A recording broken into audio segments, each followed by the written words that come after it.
Oh, I'm recording. Oh, hi everyone. Why can't I ever introduce my videos normally?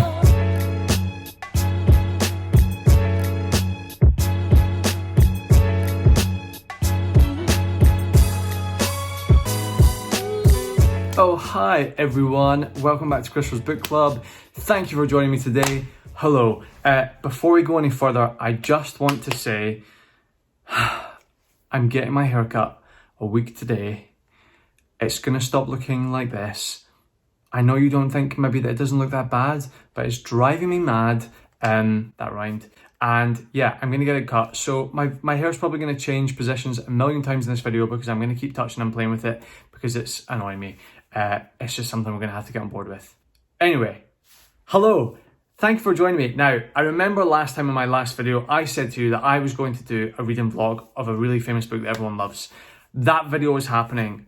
I'm currently doing it as we speak. I started reading the book today. I'm going to talk about it already in the video and this one. But before that, I thought I would send this video and do my mid-year freakout book tag. Is that right? Or my mid-year freakout book tag. I don't know, whatever it's called. And I'm going to do that and talk about the books that I have read so far. So, yeah, enjoy. Let's begin. So, let's begin with the first question. My best book so far of 2020 is a real easy one. It is Sue Monk Kidd's The Book of Longings. It is her new novel out this year. You'll maybe know her from other books such as The Secret Life of Bees, The Mermaid Chair, The Invention of Wings. But yeah, this is her new novel. It is set during the time of Jesus before he becomes known as the Messiah. And it's basically about this woman, Anna, who eventually becomes his wife, and how she comes to be. And why is my voice cracking? Basically the story of Anna and how she comes to become the wife of Jesus. Yeah, and it leads right up to basically his crucifixion. Is that a spoiler? That's not a spoiler. Everyone knows he gets crucified. Absolute favourite book of the year so far. I was completely engrossed in it. I was transported to Palestine and Jerusalem. During this time, I'm not religious in any way at all, especially to do with Christianity. However, I was sucked into this book and its characters. Yeah, I loved it so much. I couldn't recommend it enough. The writing, the character development, some of the quotes in here are just, to die for. Yeah, totally recommend it. Next question. I don't have my glasses on, so I'm going to have to bring my laptop up here. Best sequel. Okay, yeah, I don't really read series normally, apart from obviously Harry Potter. Everyone's done that. Yeah, so I don't really have a sequel that I've read so far. However, one that I am going to read and definitely am excited about reading is the sequel to The Hunger Games. The prequel to The Hunger Games, which is called, let me find the name, The Ballad of Songbirds and Snakes. It is set 60 years prior to The Hunger Games when Katniss is involved in them. And it kind of follows the story of Captain Snow and how he comes to power kind of thing. Yeah, I kind of love prequels. I usually am totally nerdy and totally interested in things like that. So yeah, I've heard mixed things. So we'll see. That's definitely on my to be read list. Next question. New release that you want to read this year? Well, there are many. I have a huge pile of books I want to read, but one I'm very excited to read sooner rather than later is Felix Ever After by Karen Callender.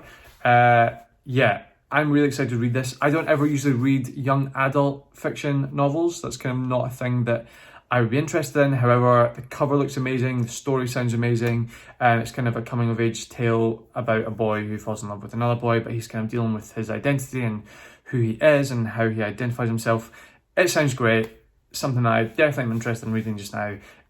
So yeah, that's kind of my main one that I'm excited to read soon. Next one, least favourite book of 2020. That is a really, really easy one for me. Some people absolutely adore this book. I hear lots of people raving about it and recommending it. I'm also can be a total fan of dystopian future novels. Something that I kind of want to eventually write one day maybe. However, Station 11 by Emily St. John Mandel was such a disappointment. I do not know if it was because I started reading this at the beginning of lockdown when we started to be in a pandemic. because this book is about how a pandemic takes over the world and destroys it, basically, and what happens after that. So I don't know if I was just not in the mood for something like that. Yeah, but I kind of hated it. I didn't care about the characters. I couldn't really keep up with the story. I was bored. Yeah, not good for me. I definitely do not recommend it. But some people love it. So that's the beauty of books. We can love them, we can hate them, we can have different opinions. Yes, next question. Biggest surprise. The biggest surprise for me is actually a book called Untamed by Glennon Doyle. I've heard of her before. I haven't read her other things. I think Love Warrior was the thing that really made her famous, or maybe the one before that. Yeah, but this I've read. It's kind of like a memoir, self-helpy sort of book, which I tend to not really read as much anymore. I'm much more into kind of reading a lot more fiction. But this book was so good to read. It was so easy. There's lots of life lessons in it. It's basically about how she deals with leaving her husband who's been cheating on her, and how she actually falls in love with a woman, and yeah, just all the life lessons that she then finds from that, and it's really easy to read. There's great quotes in it. It's a really uplifting book. It's a total feminist sort of novel.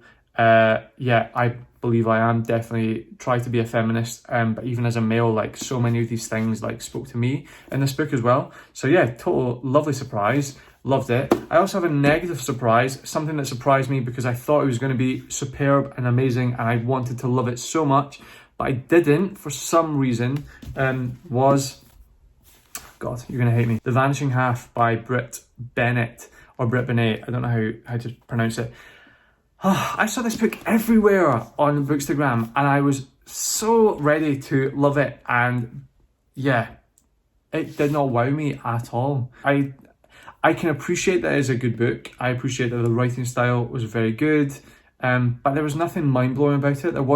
I didn't ever feel a need, maybe perhaps until towards the really, really end, I never felt the need to highlight any bits in it.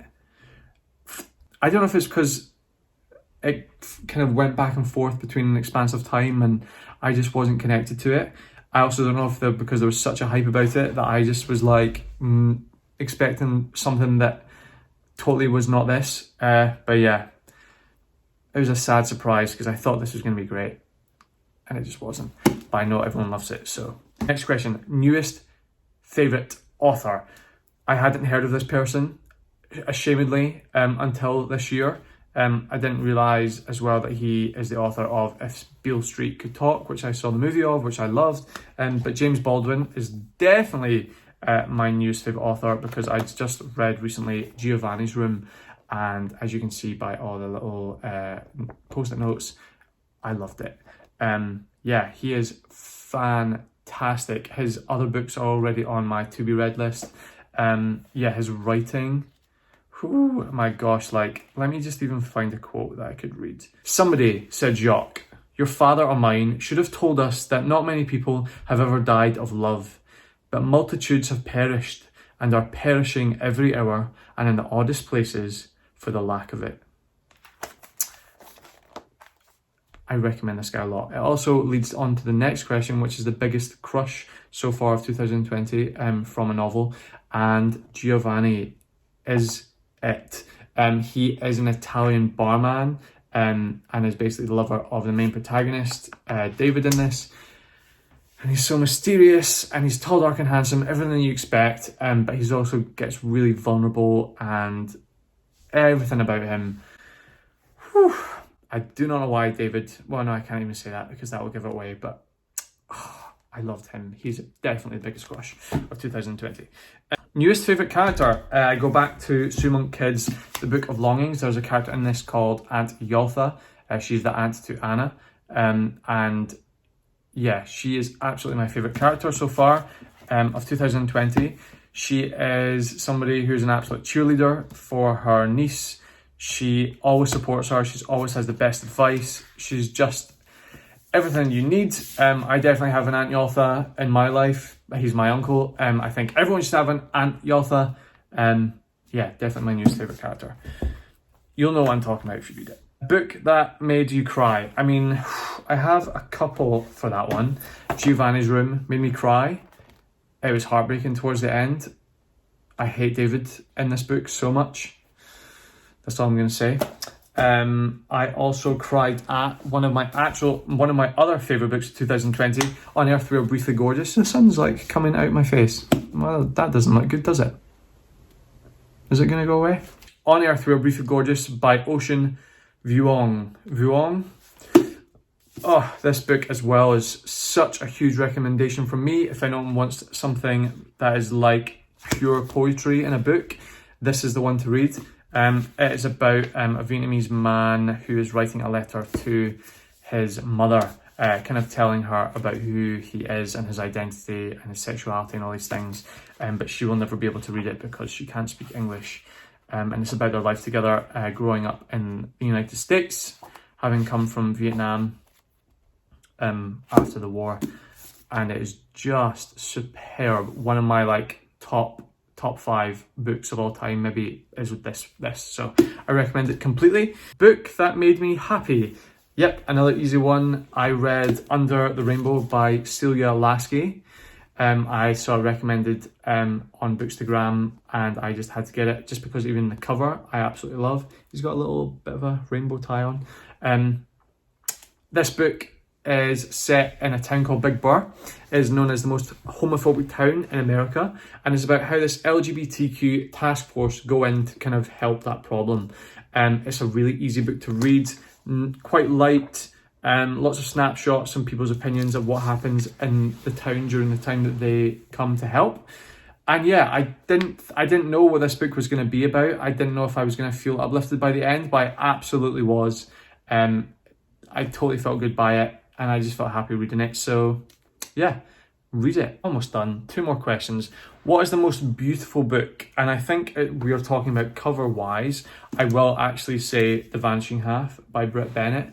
I'm a little bit of a snob when it comes to reading books because I do actually judge them by their covers sometimes. I kind of always feel a little bit depleted if I'm on the tube and I'm reading a book that doesn't have a nice cover. I know that's stupid because nobody cares, but I do. So I was very proud walking about with this because I just thought it looked nice and shiny. Shame that I didn't actually enjoy it though. Never mind. Yes, and the final question, what books do I need to read this year? I mean, that's an impossible question. There's so many bloody books that I've still got to read. A couple of ones I have just started reading, and I'm doing my reading vlog about it. I have started reading A Little Life by Hana Yanagihara. I'm 50 pages in and I just know what's to come. Everyone keeps throwing the word about traumatic. Like they just keep throwing about, oh, it's traumatic. Oh, you're not going to be able to deal with the trauma. I'm like, we're just going to throw that word about. So I'm going to have some PTSD after this. But yeah, this is the one that I'm reading just now. I'm actually very excited to get through it and tell you what I think about it. But that will be my next video. But other books that I have on my list as well. I have a couple of modern classics that I want to read because I've never really read anything like that before. I want to read Revolutionary Road by Richard Yates, and I also want to read The Grapes of Wrath by John Steinbeck. They are 2 ones that I don't know, I'm just intrigued by. I don't really usually read things like that, but I'm going to give it a go. I also want to read a Stephen King novel because I never have, and I think I'm a fraud if I'm on here with Bookstagram and BookTube and I've never read one. So if you have any recommendations, please comment below and I will definitely have a look at them. I've got a couple that I think I want to read, but maybe you can help me. Other things I want to read, I've just got them delivered here as well, if I can pick them up. I want to read Jesmond Ward's Men We Reaped. I've seen lots of good things about this. It's basically about, it's a memoir, which I love. I absolutely adore memoirs. It's basically about Jesmond and the 5 black men that she loses in her life and kind of how her life is affected by that. I also have Rainbow Milk, which I think is about, let me just read this at the back here. When did you last read a novel about a young black gay Jehovah Witness man from Wolverhampton who flees his community to make his way in London as a prostitute? This might be a debut, but Mendes is an exciting, accomplished and daring storyteller with a great ear for dialogue. graphic erotica alert. Don't read this book if you like your fiction cozy and middle of the road. I don't like my fiction like that, so I'm very excited to read this. Also, the cover of that's what I'm talking about. That was embarrassing. Yes, and also I'm excited to read this because I see it everywhere. It sounds kind of silly, but I kind of maybe need some of that as well in my list. But I'm going to read Red, White and Royal Blue by Casey McQuiston. I've seen everyone talk about this. It sounds good. It sounds like something that will just like not make me think for a while, so I'm excited to read that too. What else have I got? I mean, oh yeah, I also want to read All Boys Are Blue by George M. Johnson as well. But I mean, any recommendations that I haven't read before, comment below and I will definitely have a look at them because I'm always open to reading things that you suggest. And that is my mid-year freakout book tag thingy. I hope you guys enjoyed it. If you want to see more content from me, all you need to do is click the subscribe button, write any comments below of things you want to see me do next. And my next video is definitely going to be, obviously, as you already know, me vlogging reading A Little Life by Hannah Yanagihara. I hope you're going to enjoy that too. Also, I will leave my link below to my Bookstagram account if you want to have that, give that a little follow as well. And yeah, that's all I have to say. And hopefully next time, maybe I'll have had a haircut, so I won't be playing with it as much. Yeah, but apart from that, guys, keep reading, keep thinking, keep feeling. See you soon. Bye.